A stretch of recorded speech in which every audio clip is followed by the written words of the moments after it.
Hello, I'm Sensei Alex Kakio, and the title of today's talk is Right Action and Cosmic Stew. But before we get into that, I'll remind you to subscribe and hit the notification bell.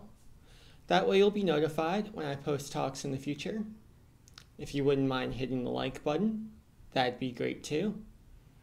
And if you want to do a deep dive into Buddhist training, check out my book, Perfectly Ordinary Buddhist Teaching for Everyday Life. It's available on Amazon, and there's a link to a sample chapter of the book in the description for this talk. Long ago, there was an old man who walked into a village, and he noticed that no one was out in the public square. In fact, it seemed like everyone was hiding in their home. And the reason for this is that the land was in the middle of a terrible drought. Food was scarce, and people had lost trust in their neighbors. So they didn't share their goods with one another, and they really just kept to themselves. So the man pulled a pot out of his backpack, and then he pulled out some firewood that he'd been carrying. And he went to work and built a fire, and then he went down to the river and gathered some water. And while he was doing this, all the people in the village opened their windows and looked out because they were curious as to what he was doing. And then the man came back with his water. He put it in the pot. He put the pot on the fire, and he sat there. And now people were very curious, so they opened the door so they could get a better look. And eventually, the man started to smell the water as it started to boil. They could see him sniffing it. And he got a big smile on his face. And now they were super curious. So all the villagers came out of their homes and gathered in the square around the old man. And they asked him, "What are you doing?" And he said, "I'm just smelling this wonderful stew that I made." And the villagers said, "Well, we can't smell anything." And the man sat quietly for a moment, and then he said, "You know what? Sometimes you can't smell the stew unless there's some onion in the pot. If someone has some onion, that might help." And everyone looked around at one another until finally one person said, "I have some onion." And they went back to their home and they grabbed the onion. They came back, they chopped it up, threw it in the pot. And they smelled a little something, but it wasn't quite like stew. And the man thought for a moment and he said, "You know what? Sometimes you need to add carrots to the pot in order to really smell the stew. And I'd love for you guys to smell it, but we don't have any carrots." And again, the villagers looked around until one person said, "Actually, I have some carrots." And they went back to their home and they got some carrots and they brought them back and chopped them up and put them in the pot. And this continued 4 or 5 more times until there were carrots and onions and leeks and potatoes and lentils and lots of really good things in this pot. And now the smell was really wonderful. It was rich and soothing, and everyone's mouths started to water. Until finally, all the food was cooked and prepared. And then a question arose, well, now what?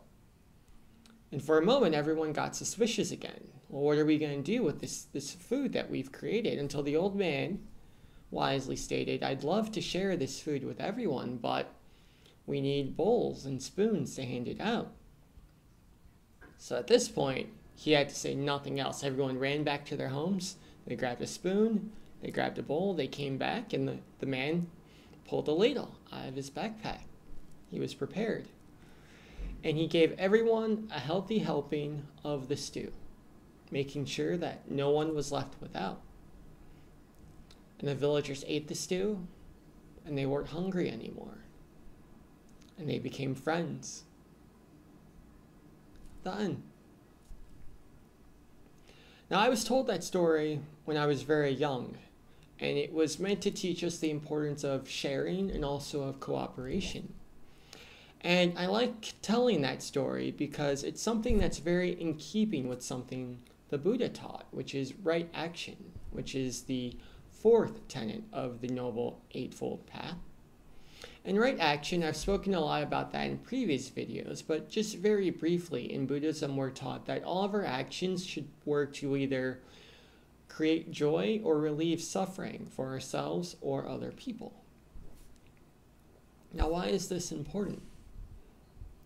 Especially now in a time when a lot of people aren't practicing right action. We may want to react like the villagers. We may want to stay home and keep to ourselves and not interact with others, not give anything of ourselves. But Buddhism teaches that if we put food into the cosmic stew or the karmic stew of the world through right action, by smiling, by checking in our family and friends, by being kind to our animals, by cleaning our homes. If we do this, if we put food in the metaphorical sense into the cosmic stew of the world, we create nourishment not just for ourselves, but for other people as well.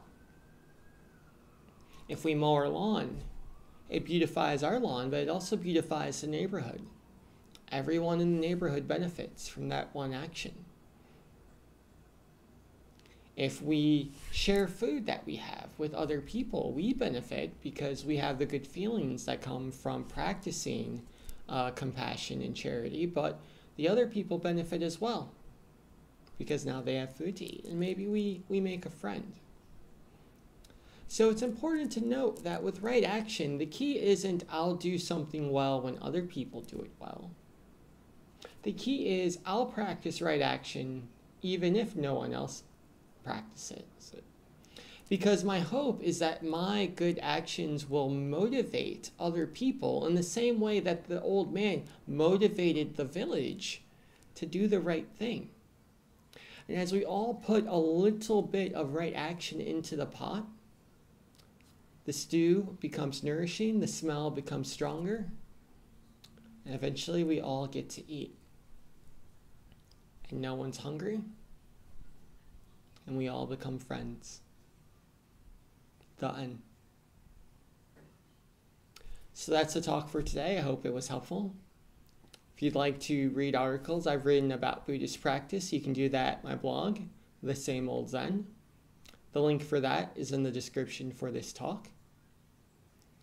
And if you'd like to continue the conversation, practice a little right action in the comment section, leave a comment in the comment section below.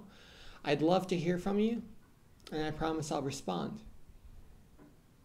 So until next time, Amitabha.